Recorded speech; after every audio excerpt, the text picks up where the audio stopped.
welcome everybody. Nice to see you again. For the first time, we have two new guests, Lisa and Derek Peterson. And of course, Virginia is here to keep everything under control, smoothly going. And our famous Dave Emery, the walking dictionary of planet Earth, of galactic history. So thank you all for being here.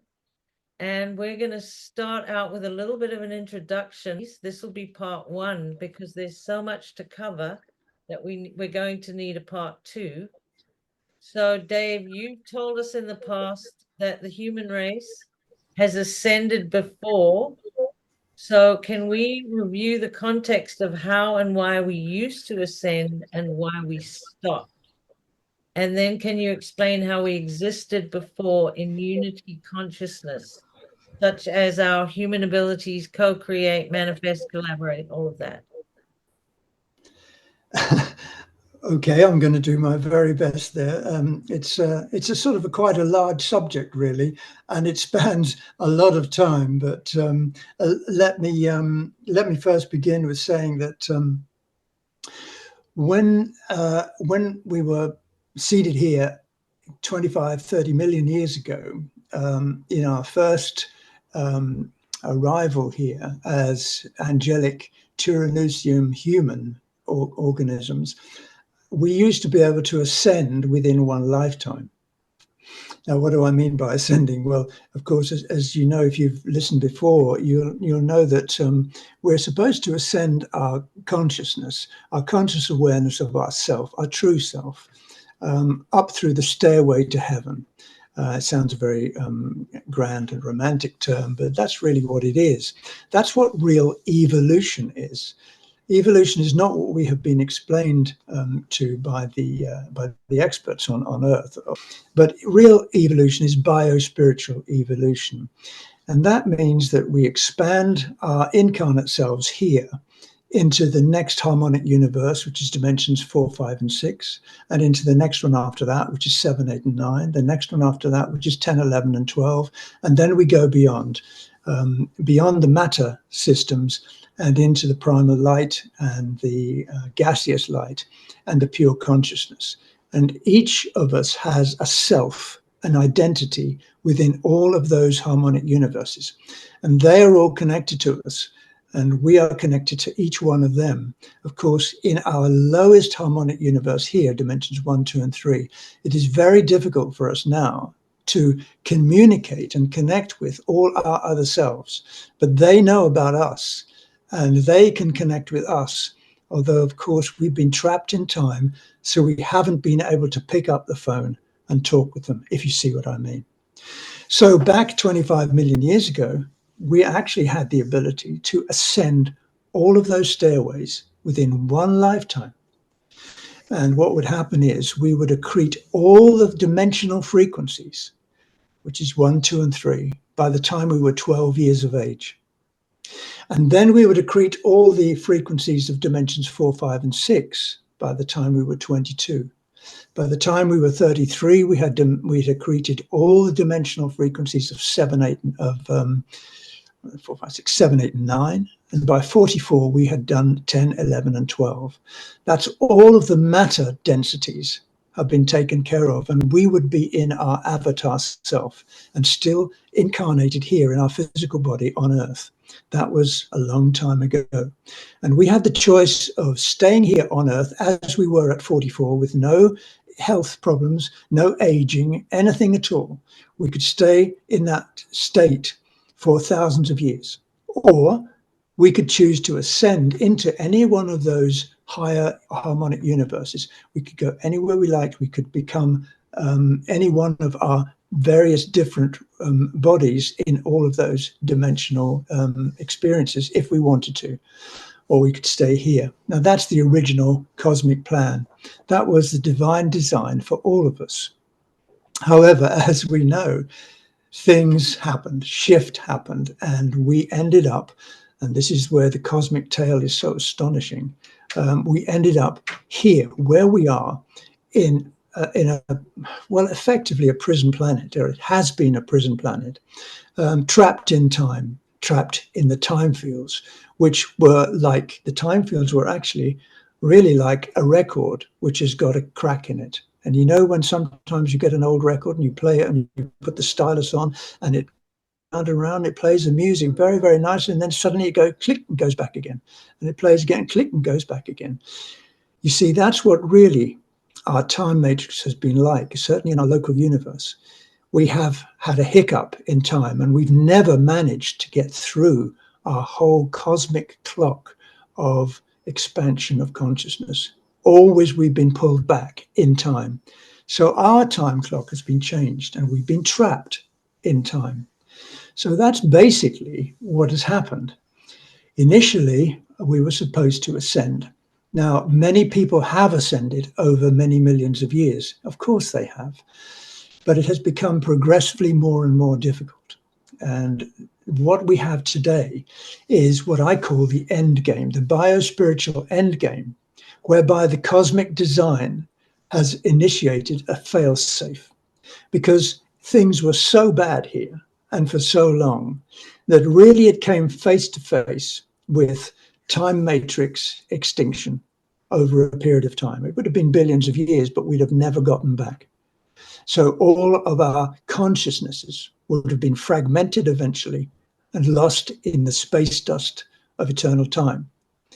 And so to prevent that happening, a fail-safe mechanism was initiated in 2016, which allows Earth, and not just Earth, but the whole of our local universe, that's all of our dimensional universes. You know, I told you about them: harmonic universe 1, that's us, 2, 3, 4, and so on. They are all going together back into the original cosmic design. And we're actually going back to what we call Eartha 3, U-R-T-H-A, Eartha 3, which is the very original Earth planet of this particular dimensional domain. And that is in the Akasha A realms of the God worlds. It is so far in our future. And that is where we're going. And that's a part of the original cosmic design, because the cosmic design here in our time matrix got so fragmented and so distorted that eventually something had to be done. Oh, thank you very much for that, Dave. I think that one of the other things we just wanted to underline is that in the angelic humans, before we were messed with, basically, we were co-creators and we were manifestors, and we were collaborators in unity consciousness at work in creating our world and our life here. Is that correct? Well, yeah,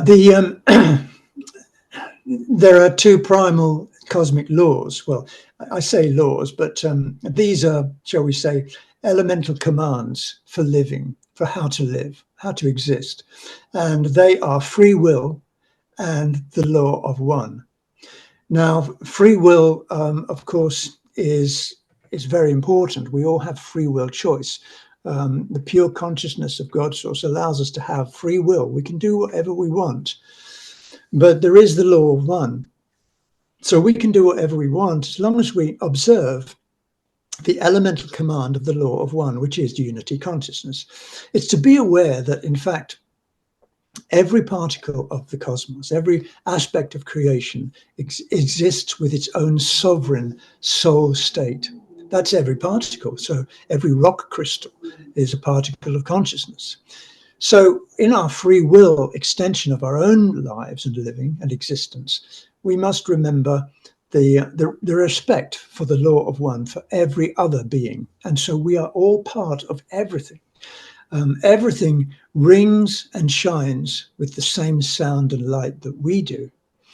And so if we respect and love and feel joy for every other aspect of life, that is observing the law of one. And when you do that, of course, the cosmic design operates without any need for a failsafe. It just exists seamlessly and in joy, in love, in oneness. And that's the way it was always meant to be. And that is what is so significant about us as angelic Tyrannusium humans, who were created as a guardian healer race to be able to bring into this time matrix all of those things I've just mentioned about the law of one and true free will, consciousness. And that is what we were here for. And we came here because we were created to do so, because our time matrix had fallen into such disrepair and distortion. And so that is really what we are all about. And that's how we bring the law of one consciousness back into the time matrix. Okay. Jane, you ready for questions? Sure, I have one, Dave. That's Yeah. as long as we're talking about free will. Maybe you can settle a little, debate that Lisa and I have on a regular basis. My theory is, and this is just from connecting a few dots here and there, but my view has always been that, there's a soul recycling center or multiple, processing facilities, right? Where you die and your soul goes there and you get reassigned to your next mission, we'll call it. And my view has always been that, you're sort of endowed from that moment on with your script for your role in this movie that we're living in. And the question is, how much of the script for each of us is defined, and how much do we define ourselves through free will? Well, as I said, we have free will to do whatever we choose. But it's a bit like the parable that we are told that the entity Jesus, Jeshua, Sananda, Melchizedek, told us, about the prodigal son, aka prodigal daughter, who leaves the heavenly realms and ends up becoming, the absolute worst of the worst and the most terrible of all, etc., until one day in a pigsty, he realizes that this isn't how he really wanted to create his life. He didn't want to have the free will to be able to do this. So he had to change. And in that moment, there is a shift. There's a shift in consciousness. And this is really what you're talking about. And that's sort of like happenstance almost, because a lot of people can go through all of those things. And because of the time trap we've been in, we've died and we have lost our memory of everything that has happened to us. And then we are reborn sometime in a different place with different parents, and we have to start all over again. So remembering all of these things, all of these experiences that we have had, it's very, very difficult.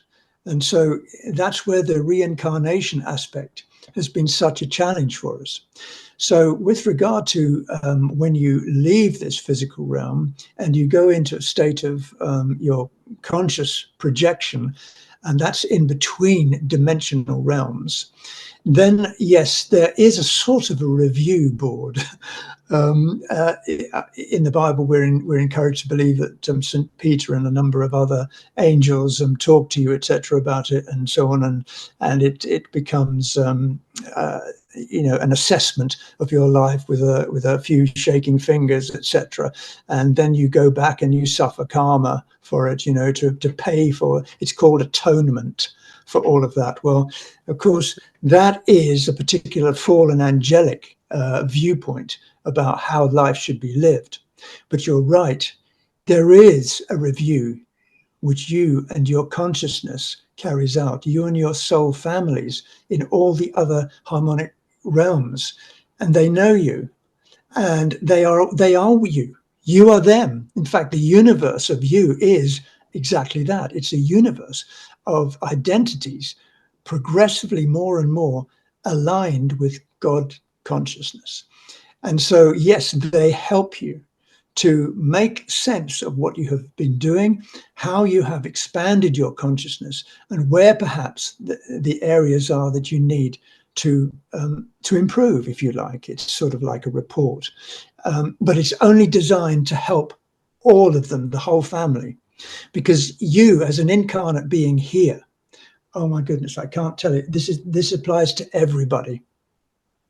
You here are in a most unique and wonderful place and a most unique and wonderful position. Now, the experiences you have here can be very, very challenging. And often we consider them to be horrible. But what we do here is we expand consciousness incredibly quickly, and we are in touch with the divine cosmos and its true divine design more here than we can be in other places because of the pressure of the expansion that we have to produce. And so what we do here is we learn very, very fast. In fact, there are a lot of souls in other realms watching us, and often sort of like dismayed at how amazing we are actually performing, all of us. We are expanding consciousness, and that applies to everybody in this room and listening to this. We are expanding consciousness so wonderfully that we take the whole of the universe with us. And that is really a major part of the design and the purpose and the contract that we agreed to do in coming here. Because believe it, we came here with a purpose. We sometimes forget it, but we came here with a purpose. And when we wake up to what that purpose is, we step right into our angelic realms right there. And we bring those frequencies into the grids of Earth here and now, where we are, and it affects everything. So I would say that in our previous lifetime, all of us, we did go through a review. And the review was, do you want to carry on? Because now you know how hard it can be here. And all of us said, yes, okay, we'll carry on. And we do know how hard it is. But what we do here, we believe in. And what we do here makes a difference to our whole universe. And what we do here expands our identity self as God consciousness. And that is what makes a difference to the time matrix. That was awesome. Thank you, Dave. We have a lot of friends and neighbors and family members who just don't know what's going on at all, right? They're so not awake.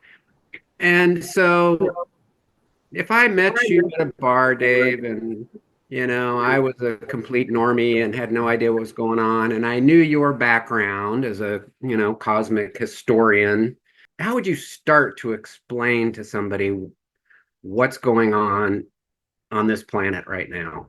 My inclination is always to start with, Satan and God. But how would you start to sort of clue me in on what's happening right now, Dave? Well, with regard to talking to people about it who are just sort of like waking up and or not woken up at all, I can tell you that I don't do that anymore. I mean, I used to. I've tried it with family and friends, and for me, anyway, I couldn't make it work. So I don't do that. Somebody has to come to me and ask me a direct question, as you just have.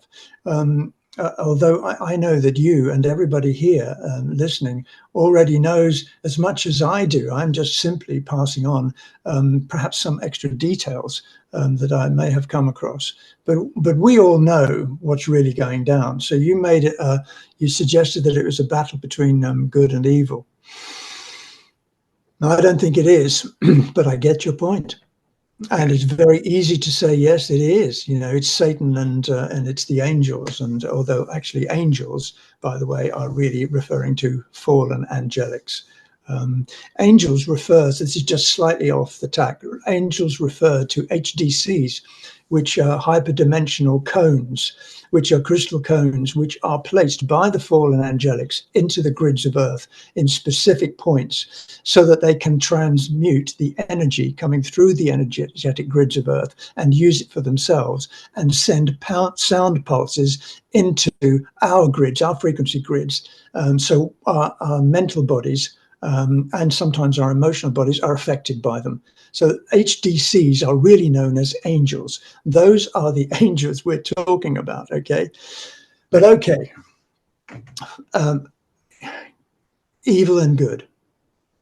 The fact is really it is a question of cosmic design or not cosmic design. It's a question of alignment or distortion. This is really what we're talking about. Of course, we can use language like God and the devil, etc., whatever we want to. But basically, we're talking about the differences between alignment with the cosmic design or distortion and falling away from the cosmic design. It's as simple as that. So when you see somebody doing something which we call evil, the use of the word evil and the use of the word good actually tends to set up energetic fail sequences within us emotionally, because they have been with us for so long, evil things and good things. And so we make an emotional response. But really what we're talking about is somebody who's doing evil things is just totally out of whack with the celestial design. So they have forgotten so many things, and they're so full of fear that they have to manufacture their own control over every single element that surrounds their own individual lives. And then they take it the next stage, which is just to control every single element of everybody else's life so that they can have complete control, because they don't have any faith in the alignment of the cosmic design. They've forgotten it. There is no cosmic design to them. There is no God. There is only themselves. And there is only their own salvation. These are extraordinarily fear-based people now, or beings. Now, of course, we're talking about some very dark avatars out there. 10th, 11th, 9th, 8th dimensional dark avatars who have completely lost the cosmic plot. I mean, to such an extent that they even want to create their own cosmos and their own pure consciousness God source. Now, that's what and so that's how they managed to manufacture so many astounding artificial intelligence mechanisms, because they are seeking to invert and subvert the original cosmic design. Now, that's the furthest extent of what we're talking about here between good and evil, alignment and distortion. And what has happened here on our planet and in many other planets in our local universe is the battle between alignment and distortion. And what we have here at this particular time now is the end game between all those who wanted to distort the cosmic design and create their own, and all those who are waking up and saying, we know what the cosmic design is, and it isn't that. It's not what you're telling us. This is even happening in political circles. Geopolitics is even, people are beginning to say, no, hang on a minute. We know that's not right. You know, we thought you were right before because we believed you. But you see, we don't believe you anymore. Why don't we believe you anymore? Because we feel the cosmic design. Once you feel love in your heart for anything, for something, whatever, you can't go back once you have felt that, because you know that that is an ultimate alignment with the cosmic design. So with regard to, I hope that answers it, but with regard to the good and evil thing, yeah, it seems like that. But really what we're doing, we're talking about the shift between the alignment with the cosmic design, who you truly are, and the distortion of all of that. And that's what the battle is between. Got it. Well, what would you say to this then, Dave? One of the things that is comforting to me in the last, few years, I would always get very, I just hated a lot of the politicians and the talking heads, and it just infuriated me, and just to watch what was happening to our world. But what comforts me is the notion now that we all came here for a reason. We all came here to play a role, and the politicians will say that I'm talking about that just infuriate me, that they're here to play a role just like we're all here to play a role. And they just happen to pick the evil card, if you will, and we picked the other card. And that it's, they're just doing their part in this cosmic play, just like we are. And therefore you can't really hate them. Hate maybe is a bit strong, but it's comforting to me to think of things that way. And I just don't get so upset about things anymore.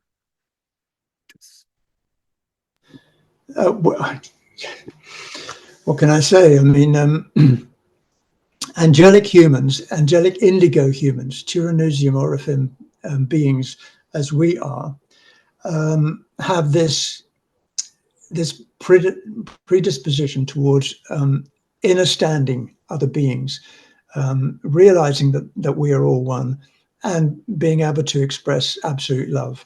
And what you've just done there is just demonstrate that. Because you see, of course, our human hybrid elites, and Jane knows so much about all of those, so much more than I do about the human hybrid elites, the geopoliticians, etc., the elites of every description. They have produced some astoundingly what we would call distorted misalignments in our world. And it's very easy to use the word that you used, hate, and punish them and string them up. And in fact, what your response is that they came here to play a role. And I remember a story from long ago, and I'll just tell it to you. It's a little fairy story. And the fairy story is that there are two particles of God's spirit in the halls of heaven. There are millions and millions of them, but these two were associated, they were aligned, they were friends. And one particle said to the other particle, "I'm going down to Earth. Did you know that?" The other particle says, "Yeah, well, actually, so am I." And the first particle says, "Well, I've heard that it can get very difficult down there. And we can do things that we would never normally do because we forget. We forget who we are. Is that real?" And the other particle said, "I've heard exactly the same." "Are you still going to go down there?" says the first particle. The second particle says, "Well, I signed the contract. I said I would." "Oh, so have I," said the first particle. "So we're going to go there then?" "Yes." And there was a long silence between them. And then the first particle said, "Look, can I just ask you a question? I'd be very grateful if you could answer this for me." "Of course," said the second particle. The first particle said, "Look, if I go down there and I meet you, I won't know who you are. And I may do something so terrible to you. And I wouldn't know it was me, and I wouldn't realize it was you. And I've done something. I just want you to know." And the other particle says, "Well, I thank you for telling me. I hadn't thought of that. But why are you telling me?" And the first particle says, "Well, if I do something really terrible to you, do you think you will forgive me? Otherwise, I can't come back here." And the second particle says, "But of course, we are love up here. I will always love you. And I will always forgive you for whatever happens, as long as you do the same for me." And so that story really answers the question that you had, because you had already answered it, Derek. Even when we're under huge pressure to do the opposite, to step into the distortion and not remember the alignment, if we can remember the alignment, we are truly angelic beings. If we step into the distortion, for that moment, we have forgotten who we are. Excellent. So two particles walk into a bar. I like that, Dave. Well, I'll tell you this. I grew up hunting and being a boy, and I used to like to shoot squirrels and rabbits and anything that moved when I was out in the woods. And 5 years ago, 10 years ago, whatever it was, I just reached a point where I couldn't do it anymore.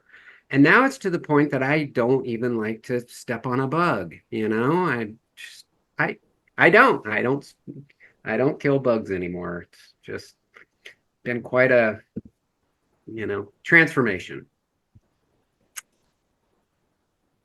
Well, it's so apropos. I think you're absolutely right. I mean, I think all angelic indigos, like all of us here, we go through that. We experience that. I resonate totally with you. Eventually, when you're in alignment with the frequencies of the cosmic design, you know, you just can't do stuff that you used to do before. I mean, it's just, you know, you don't feel as though you've lost anything. You just feel as if you stepped into another dimension, a dimension of sensitivity. And that's exactly what you're talking about.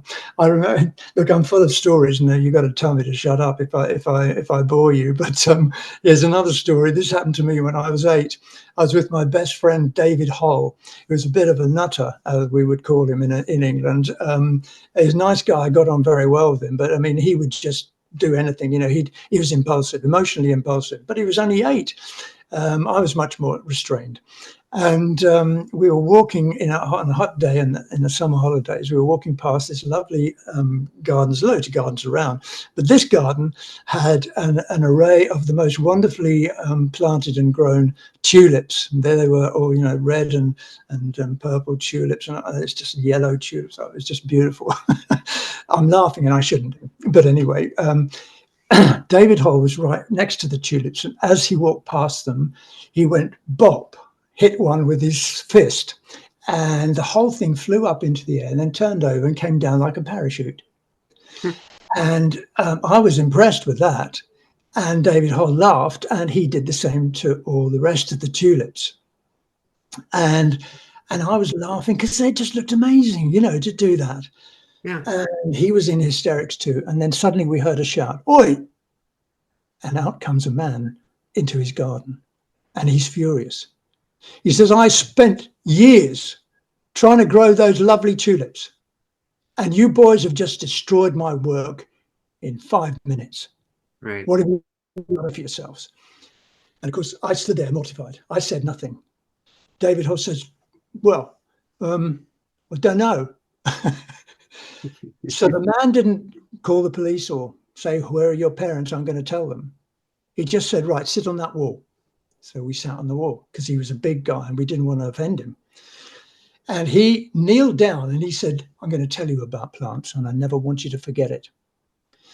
So we listened in astonishment, and he told us that every plant is a living being. We'd never thought of that. Every plant has feelings. We certainly had never thought of that.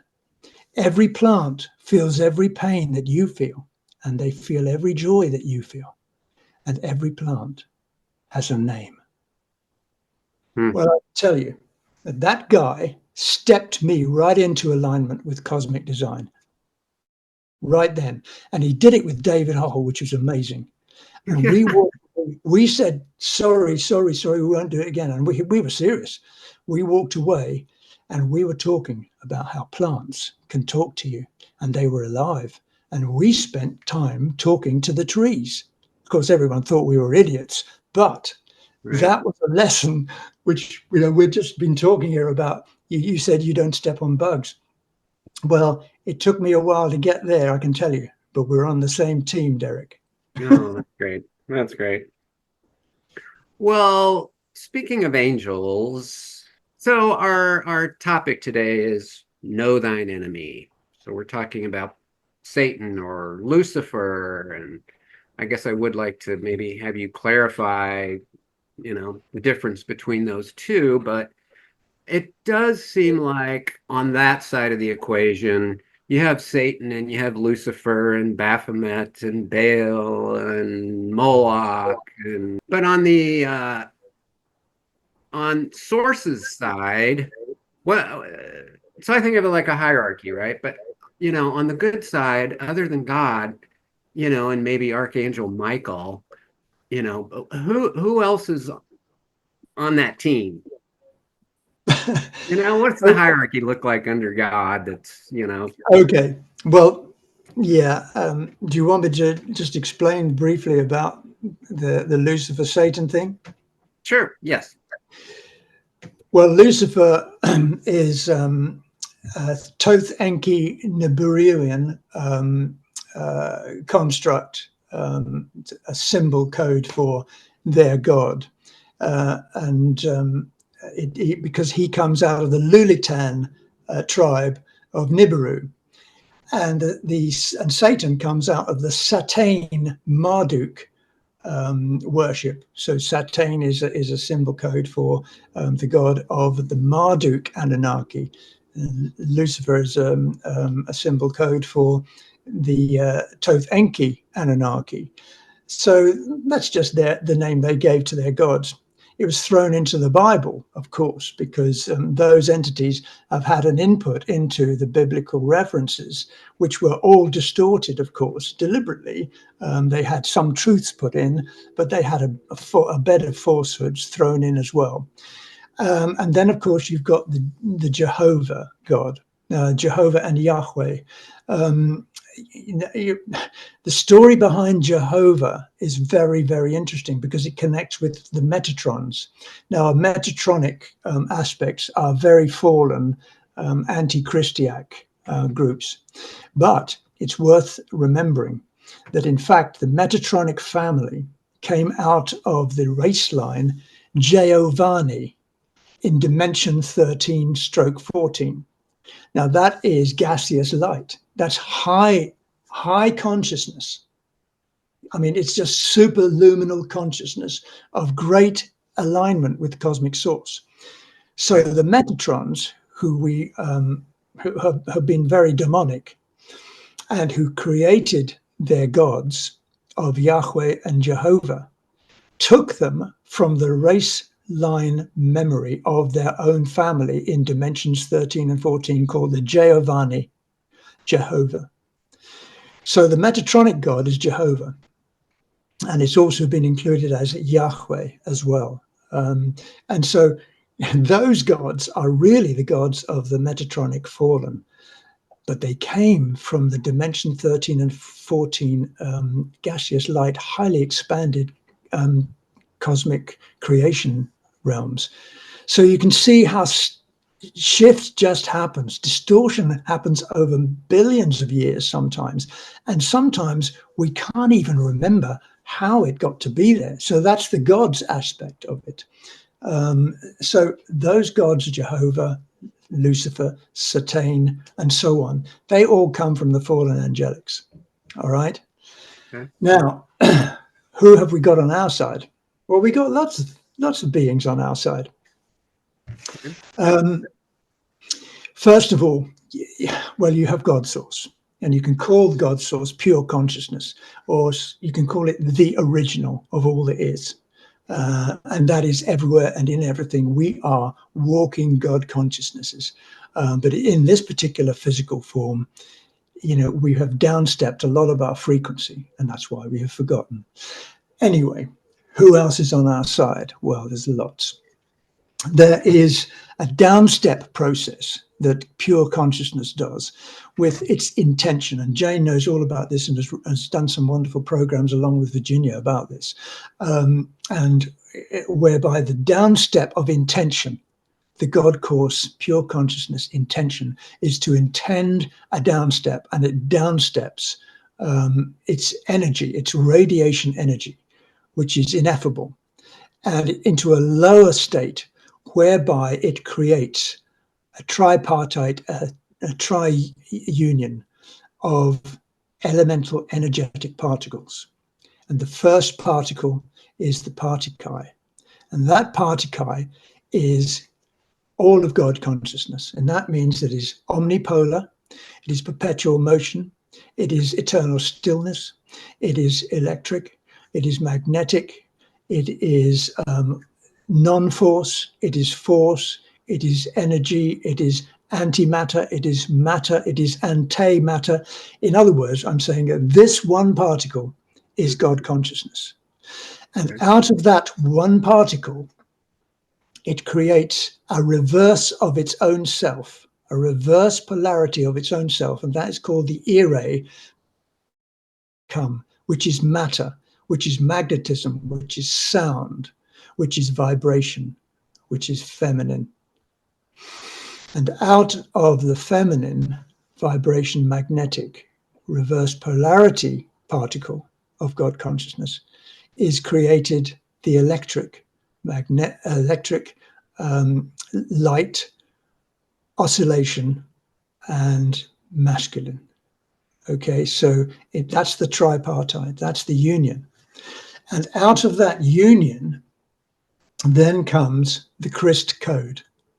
And the crystal code is an elemental etheric construction of standing wave fixed points of light sound, which are like huge, great columnar waves. Now, we can't see them with our 3D eyes, but they're out there.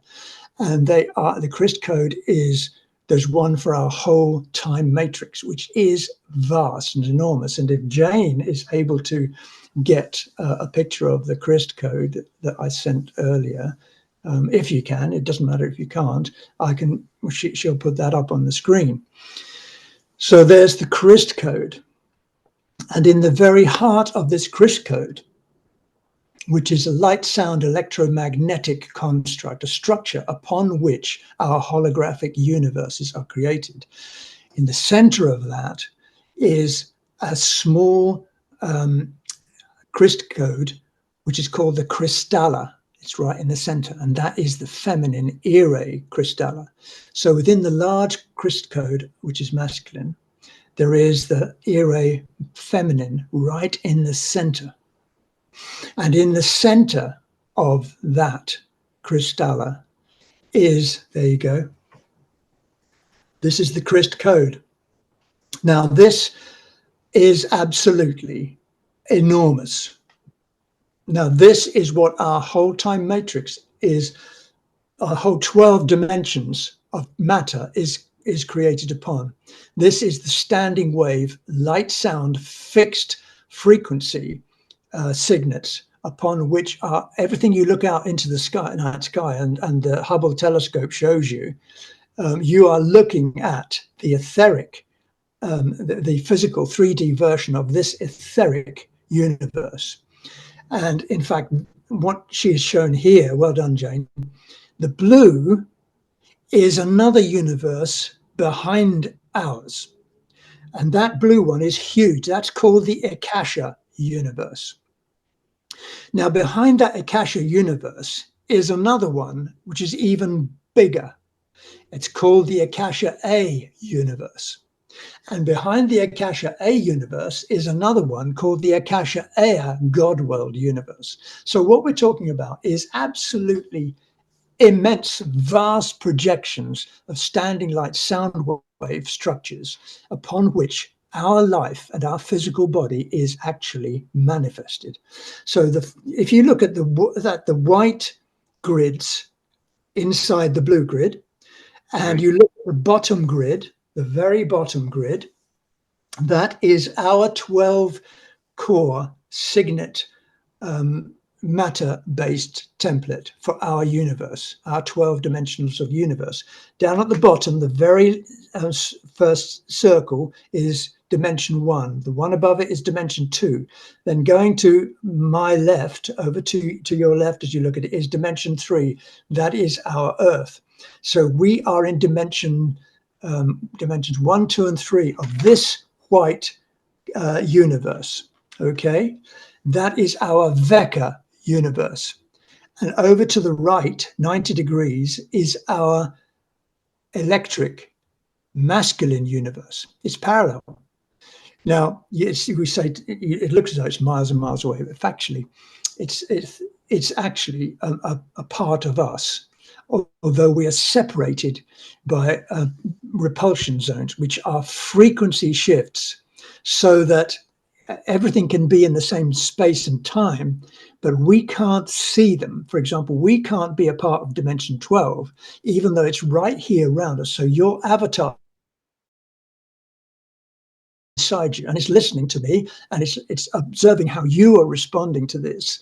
And I'd like to think it's nodding its head as I tell them about this Akasha here. And so you can't see it, though, because your physical sense has been downstepped into angular rotation of particle spin, which will not align with the angular rotation of particle spin of your avatar self. Do you see what I mean? It's right here beside you, you know, and all your other selves are, all the universes are, they exist right here. But we can't see them because we are operating at a different particle movement sequence. So there is our white grid, which is where we exist there. But behind us is an Akasha realm. And behind that is another realm. And behind that is another realm. The universe, the cosmos, it's infinitely great. It is unending. And our Earth scientists have done a wonderful job with their 3D eyes, but all they can see is just the 3D and part of the fourth dimension. Basically, they can see hardly anything. And we have got thousands of dimensions, dimensional expressions of self.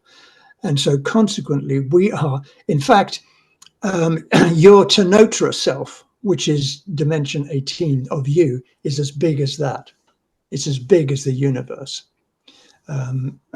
So that is, I really wanted to explain that, because it is out of here that a lot of the fallen angelics have arrived from, from up at the top, dimensions 10, 11, and 9 and 8. They've slid down here into the fourth and the fifth dimension. They can't get into here, most of them, in the third dimension, because they can't physically manifest. Some of them can. The Dracos can. They live here underground. But the others have to secrete themselves in the fourth dimensional frequency bands, which most of us can't see, fortunately. And it's from there that they manipulate the Earth realm movements and the behaviors of people, especially their elite human hybrids. That's how they control them. And that's how throughout history we have been controlled, from the fourth dimensional frequency bands. And the fourth dimension is exactly opposite the white circle, exactly opposite Earth. Follow that that passageway along. That's dimension 4, and the one above that is dimension 5, and the one above that is dimension 6, and so on. Now, one other thing, and I will get to your thing about who's playing on our side. That Akasha behind us has also had some challenges. In fact, some Akashas have, and that's the huge grid behind you, where beings have fallen out of that as well.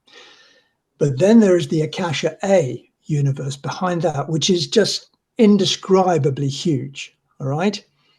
And some entities have fallen out of that one as well, the Akasha A. In fact, the Wesadak and the Wesadrax are a race line who came out of the Akasha A and burrowed their way through wormholes and time rips into our Vecca universe, so that they could take over our universe. So this has been an astonishing cosmic tale. And the reason why we are coming through it now is because eventually all the good guys out there, and there are billions of them. In fact, there's 25 billion involved in the Interstellar Association of Free Worlds, which began, tens of billions of years ago. They all got together and said, you know what, we've got to do something, because otherwise these forgetting elements, the angelic humans, they're going to forget everything and they've got nobody to help them. So they organized the IAFW, Interstellar Association of Free Worlds. So they're helping us. They come from everywhere. Then you've got the Emerald Covenant. The Emerald Covenant, sometimes known as the Guardian Alliance, not the Galactic Federation. The Guardian Alliance are basically the people who seeded us as Orifim, Turanusium, and angelic humans 570 million years ago, the Emerald Covenant. And in addition to the Emerald Covenant, we've got the Ruches, and we've got the Aurora Force, we've got the Alhambra Force, we've got the Elania Topea Urea Conservatory Force. We have a lot of beings who are out there actively helping us. And for millions of years, they haven't been able to get into Earth. Normally in the past, they could manifest themselves as gaseous clouds of light.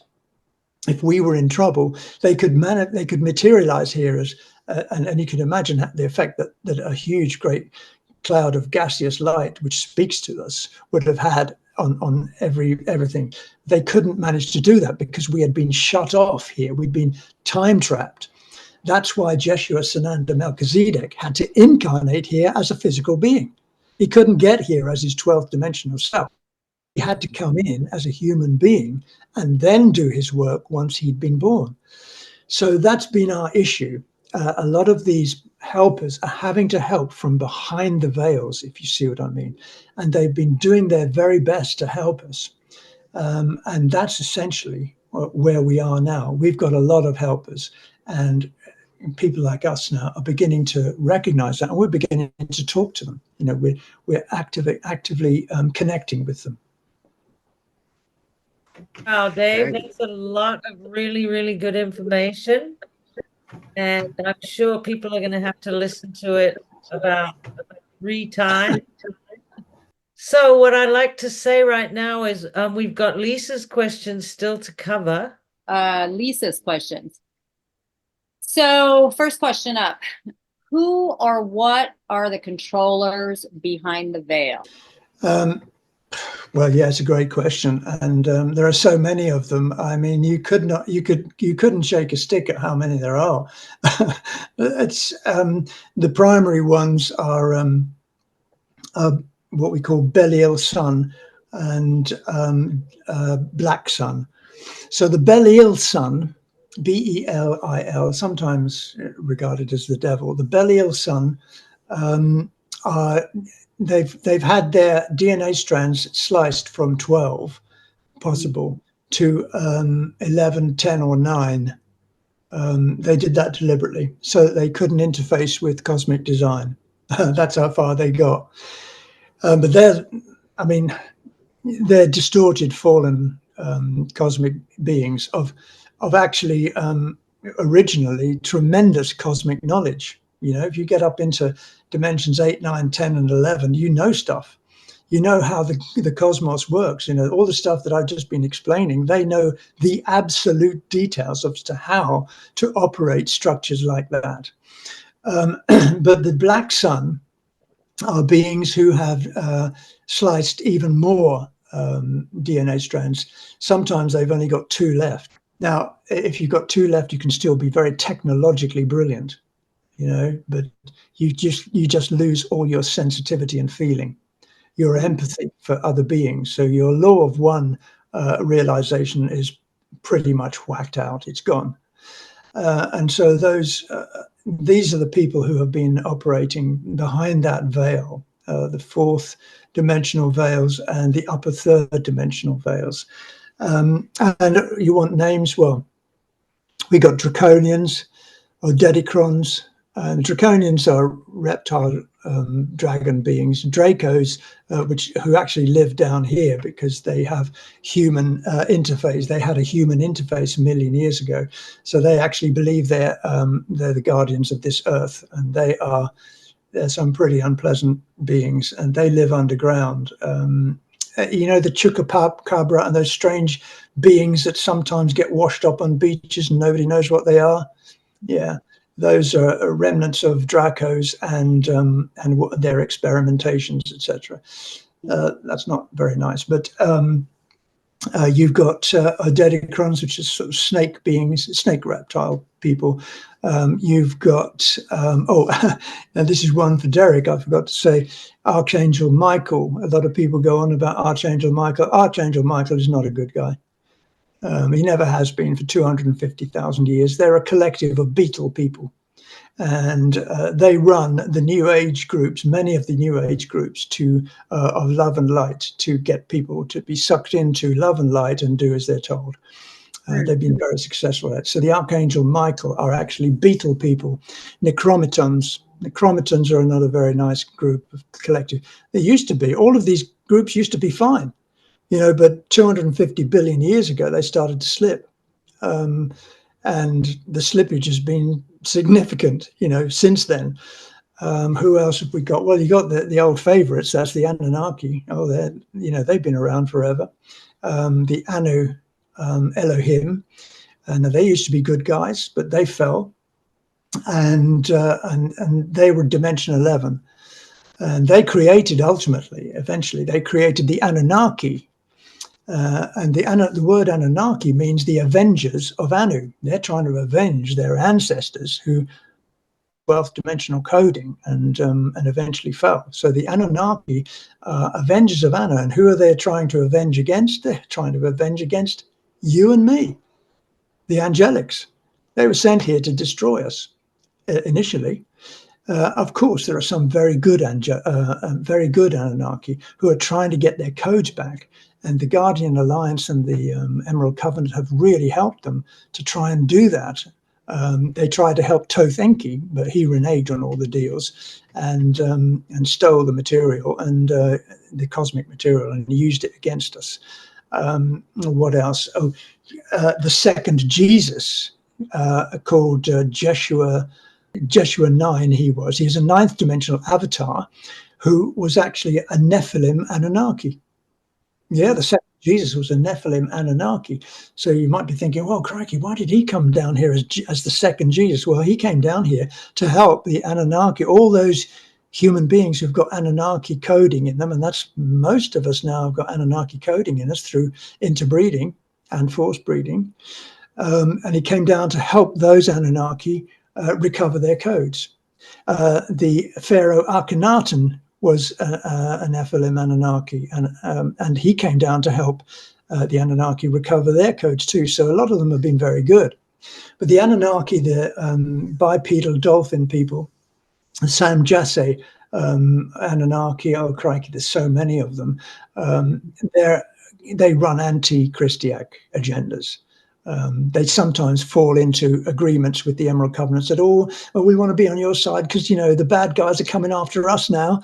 And then, of course, once the bad guys disappear, you know, those Anunnaki renege on the deals. They've been doing that for tens of thousands of years. I mean, let's face it, it's tiresome. You know, you can't trust some of these people. The Galactic Federation of that, they've been in and out of agreements, you know, doing good things and then doing bad things, doing monstrous things, and then saying, oh, we want to come back in, and then, oh no, we're going to go. A lot of them have just been flip-floppers, and you have to recognize that. I have to ask you, they've been in and out, in and out. Where are they now, right now, at this point in time? Well, well, we're not talking about their hybrids, which are obviously locked onto the Earth grids, but and the Dracos, but all the others can't sustain the higher frequencies that are coming through. The higher frequencies are coming through in bursts every 3 months and 3 years, and they've been going since 2016. So these higher bursts of frequency, their frequency coding can't hold it. So they're having to shift from the fourth dimension into the fifth, the sixth, and slowly they're just going to be eliminated eventually. So there's none of them around. The dark avatars had their last huge throw of the dice in 2012 when they nearly took us out. They came so close to winning this astonishing conflict, but they've gone. Their energies are dissipating. Their energies still remain in certain aspects of the Earth. There are certain parts of the globe where the frequencies were so darkly ingrained that they're still floating around. So there are some places that you probably wouldn't want to go and spend too many evenings there, but they're slowly being cleared right now. Okay, well, thank you very much for all of that. Just such a wealth of information to put through our little pea brains that we only have use of 3% of right now. And hopefully soon we'll have the other 97% working. So what's the next question from Lisa, Virginia? Next question. Dave talks about the biospiritual evolution, but how do you acquire the dimensional frequency needed to ascend? Lisa, that is a brilliant question. So thank you for opening up another volume of astonishing detail. Okay, I'm going to get to that. But before I forget, am I allowed to just backtrack just a little bit about the Olympics? Oh, yes, for sure. All right. So let me just tell you, because I've always been interested in sport. Anyway, I just thought I'd throw this in. You remember the 2012 Olympic presentation, which was absolutely unbelievably bad. Right. Well, it was good from a point of view of spectacle, but when you consider what they did there, what they showed us, what they were predicting, the notice they sent about the future they had planned for us. Do you remember that? That was the 2012 one. Oh my goodness. Anyway, the latest one that they've all been raving about, the one in Paris, I didn't watch it, of course, but I'm just going to throw this at you. That Paris demonstration was underground in Paris, were 3 Metatronic pulse stations, which had been and probably still are slightly pulsing very low frequency resonance out into the grids, particularly in Paris. One is right underneath the Eiffel Tower. One is underneath the Seine, where they did that boat trip. It's right under there by that cathedral, which was burnt. And the last one is under the glass dome. The most powerful one is under the glass dome of the Louvre. These are all Metatronic substations which have been sending out huge frequencies. And they've been sending those frequencies out since 10,500 BC and 2002 and 2003. And they are connected to a specific point on the Earth's grid, which is just off the west coast of Africa. And that's called the 666 Beast Point. And that's lined up with Stargate 12 in France, Montségur, and also Rennes-le-Château. You may have heard of that. Rennes-le-Château is a very important feature of the Knights Templar, etc., and connected to the Giza Stargate 4 and the Abadan, Iran Stargate 10. All of these things were mostly activated. They started in 10,500 BC, but they were really ramped up in 2002 AD and 2003 to bring us all down to our knees so that all of our stargates would be eliminated and they'd be taken over by the Metatronic pulses. It's a story that, you know, if somebody wrote a Hollywood movie about this, people would say, oh, you can't believe that, but it's true. Mm-hmm. Anyway, so the low frequencies that were coming out, and they were on that Olympics thing in France, I haven't told anybody in family or friends, but I'm telling you, is because right underneath that presentation were heavy low frequency pulses of pretty dark matter stuff. Mm-hmm. Wow. I couldn't tell if it was the good guys putting on a bad guy show or if it was the bad guys putting on a very bad show. But it sounds to me like the bad guys putting on a very bad show. Well, the human hybrids, the elite human hybrids who are still around, I mean, a lot of them have been taken out and they've been replaced with, well, lookalikes and clones, etc. Because the human hybrid elite, and I'm not telling you to feel sorry for them, but from the way we were talking, Derek and I, earlier, you know, you do have to understand that, you know, these human hybrid elites of the very highest, most powerful kind have been hoodwinked just as much as angelic humans have. They haven't been told all the secrets, and they've been frightened like you wouldn't believe into doing whatever has been told. And they bought the contract because often they had no choice. And so they are still desperately clinging on with their bleeding fingernails onto the edges of life here on Earth, hoping that somehow, you know, the energies that were supporting them can return, but they're not going to. And so these beings are, these elite human hybrids, they're still all over the place, are just falling like flies now. And things like the Olympics are a sort of a last gasp, please let this work type thing.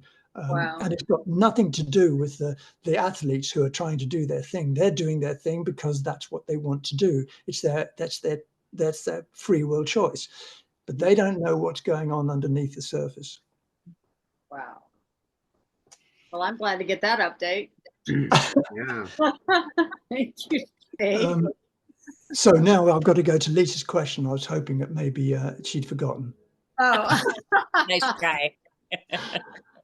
Okay. How do we reactivate? How do we activate the new energies? Well, the original energies. That's really what we're talking about.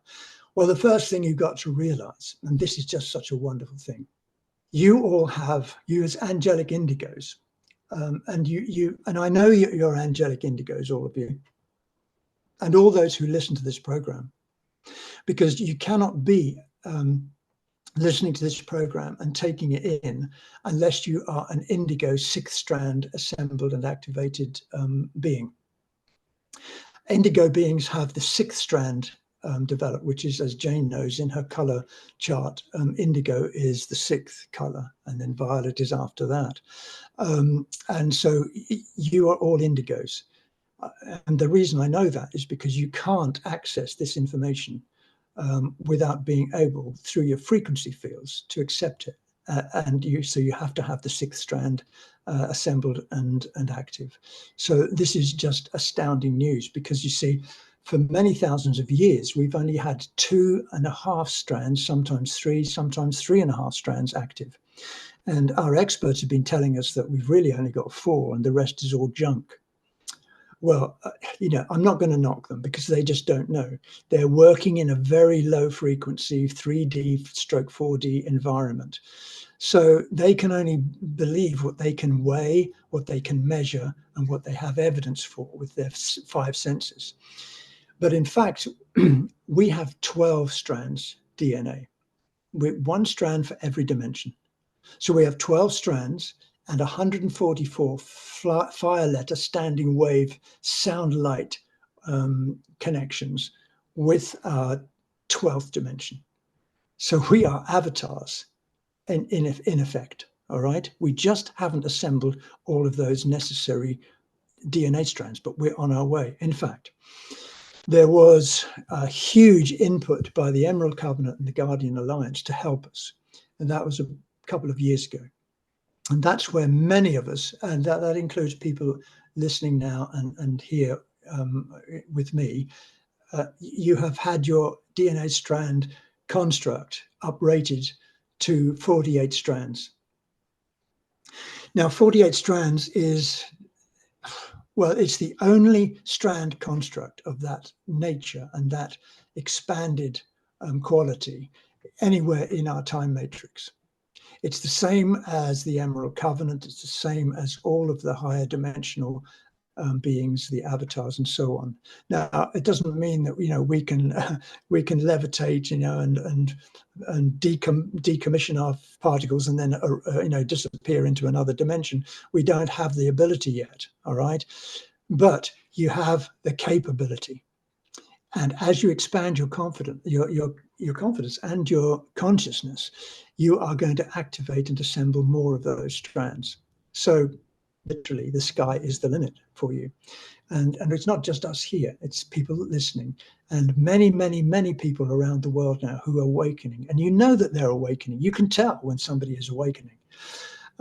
So that is very good news. But is there anything else that we can do and think of to help us expand? Well, yeah, Derek and I were talking about it earlier, and the understanding and appreciating and acting as the law of one is primary. If you feel that, if Derek is not going to tread on another bug, I can tell you that's the law of one in action. All right, it may seem very simplistic to you, but that is a fact. So that is a huge step forward. All right, for all of us to be able to realize that we are one in joy, in love, in oneness, in source, always and forever, as source. That is primary. And through that, you allow people to have their free will. You don't get hung up on somebody who doesn't do what you tell them. You don't get hung up on somebody who's doing something you didn't like before. You realize that, well, they're creating their own reality. As long as they don't try to impose their reality on me, that's fine. And these are all shifts of consciousness. And how does a shift of consciousness affect your DNA? It expands it. It increases the fire letter, standing wave, light and sound construct within you, so that suddenly another one lights up. You've got 36 substrand frequencies in your first 3 strands of DNA. The first 3, you've got 36 subfrequency strands of light and sound, and they're all going like that. And as you expand into the 4th strand, you get another 12 subfrequencies, and then you've the 5th strand, another 12. So by the time you have 6th strand, you've got another 12. You've got 72 subfrequency strands operating at huge superluminal velocity. And this is all expanding everything else within you. And the other thing, which is very, very important, is, and this is the most pivotal thing, you have an encryption code of your original self, as you were and are in pure conscious God source. So when the God mind downstepped an aspect of its own self, its own identity, into that particle we spoke of, right? Right. Downstepped a tiny elemental particle of your identity. And your identity manifested itself in all the holographic realms as unique, sovereign aspects of God's source, the God mind. So that is who you are. And the encryption lies still within you. And as you expand your DNA, you expand the resonance of that encryption code, and it gets stronger and stronger. It's like a homing beacon. It is calling you home. Mhm. Wow. Beautiful. Okay, well, on that note, let's all go home then. Dave, I think you were just, as your male self today, just incredible. Doesn't everybody agree with that? I'm just blown away. Absolutely. Absolutely. This was fascinating, Dave. But can I just interpose there? You wait till you see me in my magnetic feminine self. You ain't seen nothing yet.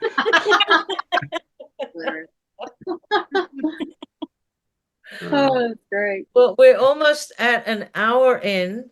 And if anyone has any burning questions or something they want to say, I see Virginia does, then please do so now. And I'd like to say again, Dave, thank you so much. Okay, no, it's my pleasure. I've enjoyed it. I enjoy being with friends. Oh, yeah, that's awesome. So, Dave, is it recent history if we talk about the Aztec, the Incas, and the Mayans? You had talked a little bit about the going back to the Mayans and giving them religion, basically, and the calendar. Is that correct? Yeah, it's recent history compared to the history that we've been talking about. It's just a blink of an eye. It's just sort of like next door. It only happened yesterday. But we've been entrained to think that we've actually only existed as humans for 200,000 years. That we swung out of trees in Africa and eventually walked our way around the rest of the world. So 200,000 years is supposed to be just absolutely enormous, but it's nothing. So. With regard to well, let's start with the Mayans. The Mayans and the Incas, actually, and maybe the Toltecs. Okay, and the Aztecs. But the Mayans and the Incas were a very, very advanced culture, very advanced cultures, as many of them were in North and South America, way, way, way before our experts tell us. Our experts tell us that there was no life before 14,000 BC in North and South America because nobody walked there.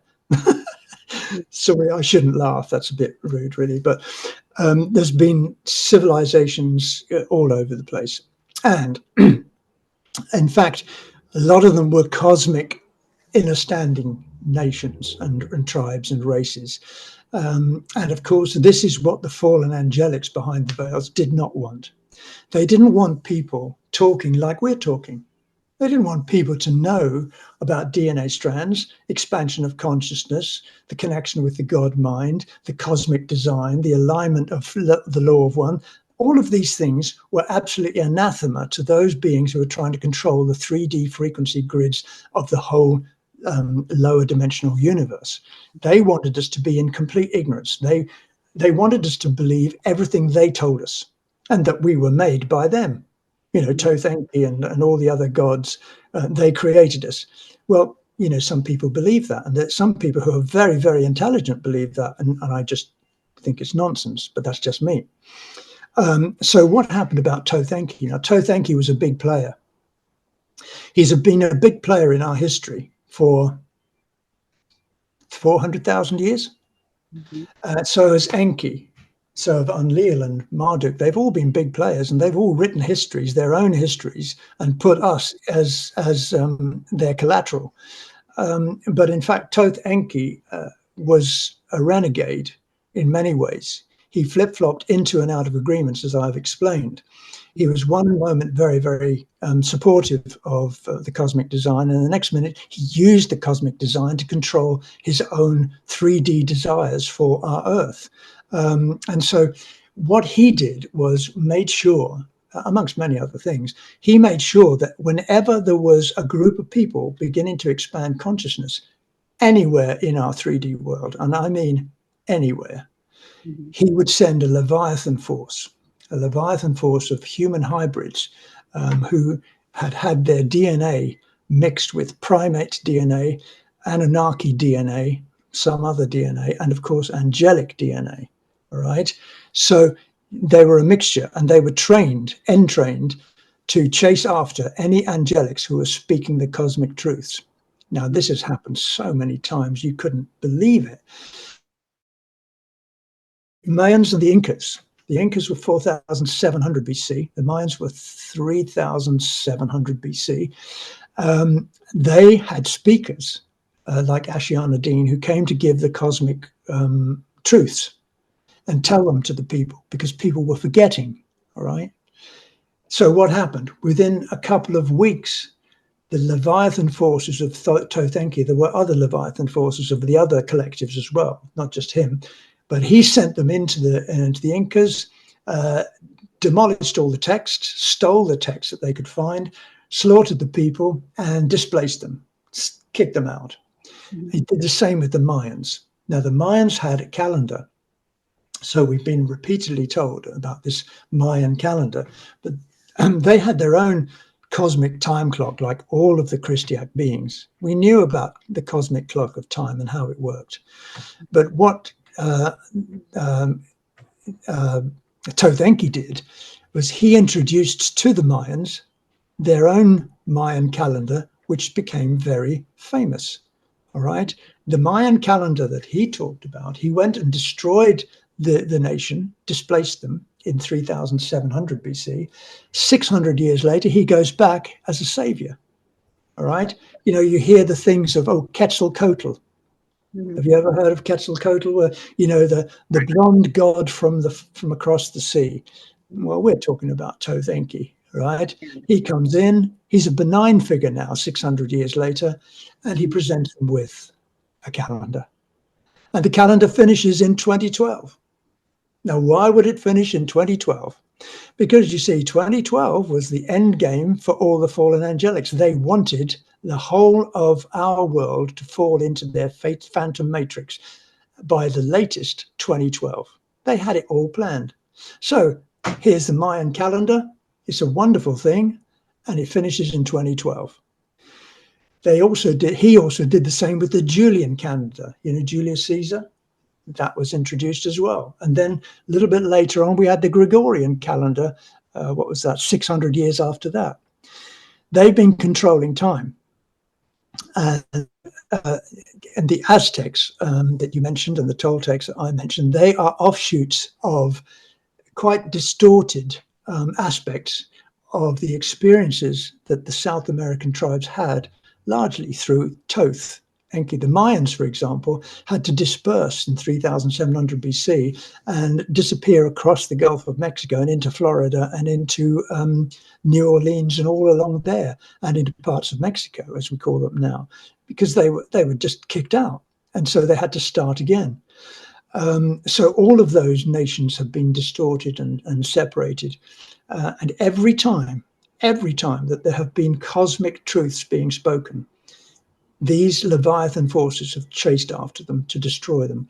I was actually involved, not as a speaker, of course, not. I'd never been a speaker, but I was involved in 10,500 BC in the U dispensation of cosmic truths in 10,500 BC, 12,000 years ago. That was in China. And we all got kicked out and slaughtered and dispersed, etc., by the raiders. And the raiders were the Mongolian raiders, which were the Leviathan force of the collective that were behind them in the fourth dimensional veils. So the stories behind all of this are just legion. The Cathars, for example, were supposed to be speakers in 1200 AD. But guess what happened to them? They got burnt to oblivion by Rome. The story is the same everywhere. Stop the cosmic truths from being spread and take over the whole time matrix, because the earth and the sun are key aspects of controlling this whole time matrix.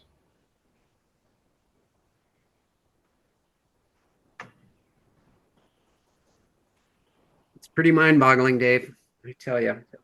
So, Dave, I realize that I think that all of us at this point in time, that part of our mission is to anchor the light and help with the ascension. Okay, so I realize that's a purpose or a mission for all of us, but I feel like I'm still waiting to understand what my mission is here in the new earth.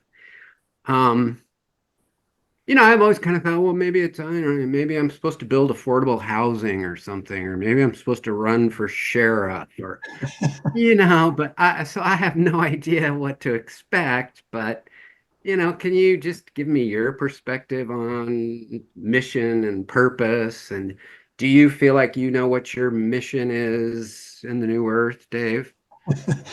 Well, I never knew. I think I do, yeah, but I never knew well, I'm 76 now. And so I don't think I knew really for 55 years. I was driven by certain things, and looking back now, I can see the energies that drove me. I had an energy to help young people. That motivated me beyond anything else. And I had an energy to find out more, to know more about what the heck is really going on behind the veils, etc. So I always had that. But it wasn't until the last 15 years that I've really realized that, I do have a purpose, but that is the same with all of us. And the question is how we access total understanding of that purpose that we each have. The first thing I would say, and this is a fact for all of us, we hold frequency, like you just were suggesting. We hold frequency into the grids of Earth because that is our primary quality. We run very high frequency. Now, sometimes, of course, we can do stuff which if I go and get drunk, well, I don't, by the way, but if I went and got drunk, I'd lower my frequency into the grids of Earth, and that wouldn't be a great idea. But basically, we're running frequency into the grids of Earth, and we're also projecting that frequency out around us. All right. Even the grass and the birds and the trees are picking it up because we are frequency transmitters. We're also frequency receivers. All right. We're very sensitive receivers, which is why we've been so vulnerable in the past to very low frequency things like fear, etc. Because we're very sensitive, but we're also very powerful transmitters.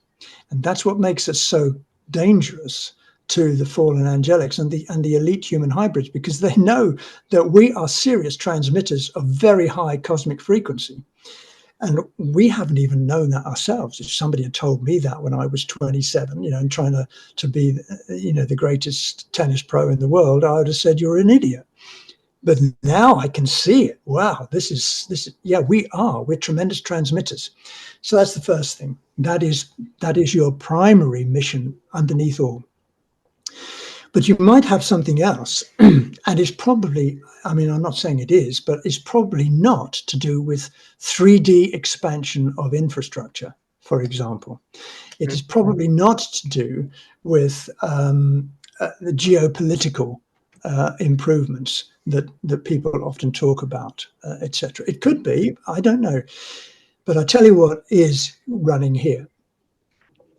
Everybody here is an angelic indigo, and angelic indigos are frequency transmitters and receivers primary. First of all, that is your primary job, and so you must, you know, keep under control how you're operating with your frequency.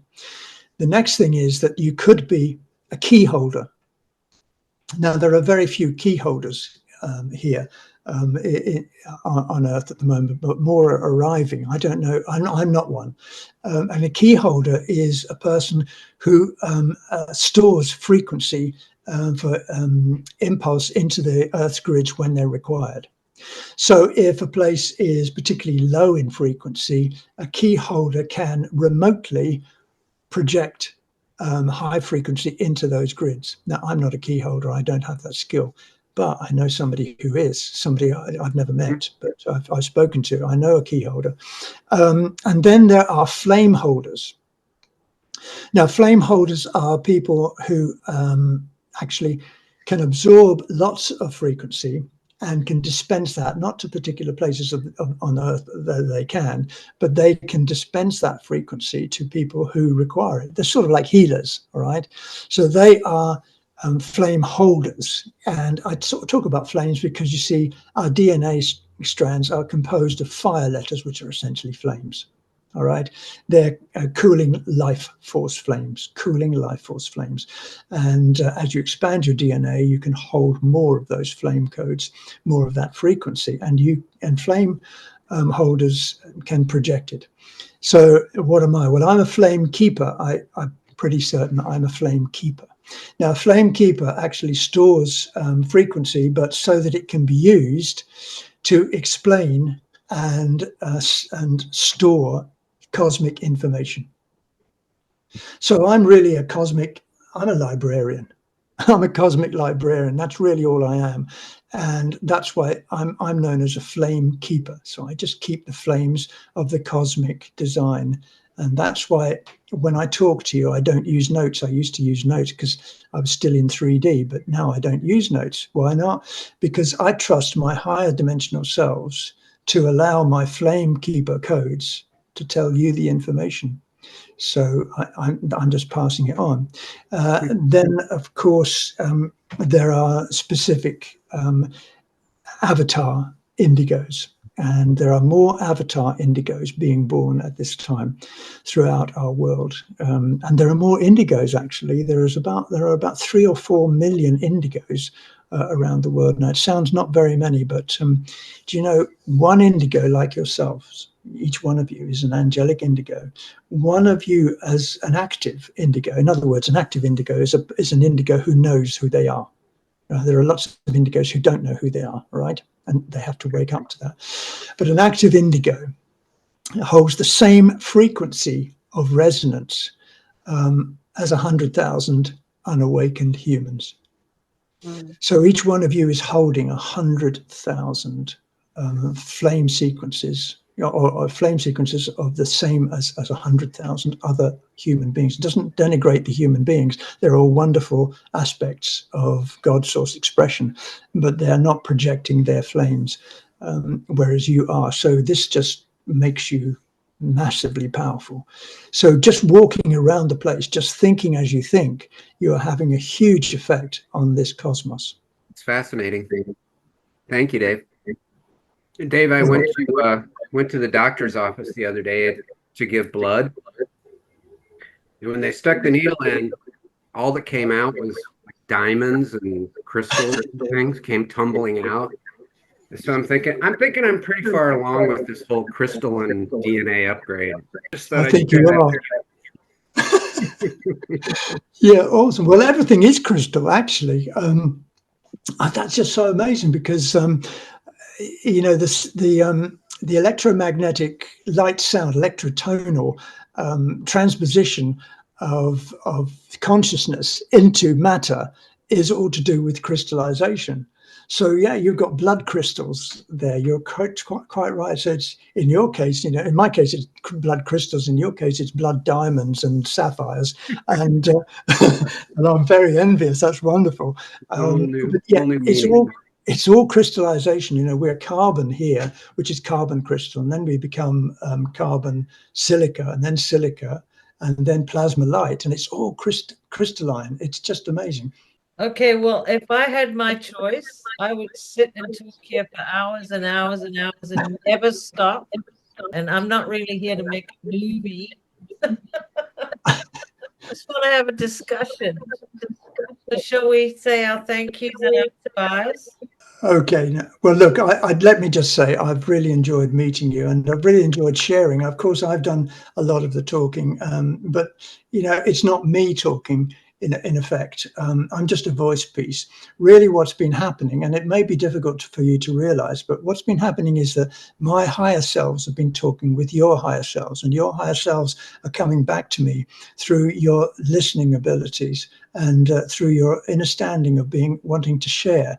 And so really, this has been a dialogue. Some of the words you've been able to hear, but a lot of the words you haven't been able to hear because they've been silent dialogues of dimensional existence in other frames of reference. And so, you know, we've been sharing something really quite special and celestial. And I want to thank you for just being here and being you as you are so uniquely. Thank you. Yeah, well, thank you, Dave. This has just been a complete honor for Lisa and I, and we are so happy to be connected with you, Dave. This was just loads of fun today. I hope we can do it again sometime. And we would really love to meet up with you in the United States here one day soon. Okay, thank you, everybody who was here today and participated in this incredible journey that transversed universes and unisize and multiverses and everywhere we went today with Dave. And I really enjoyed it. And thank you, everyone, for being here. And sorry if we didn't get to the question. Thank you. All of the questions, but we'll be answering the other questions that we haven't answered yet in part 2. But Anna, I wanted to say one other thing. We are our own worst enemies. That's what I came to, because we refuse to believe how amazing and powerful and incredible we are.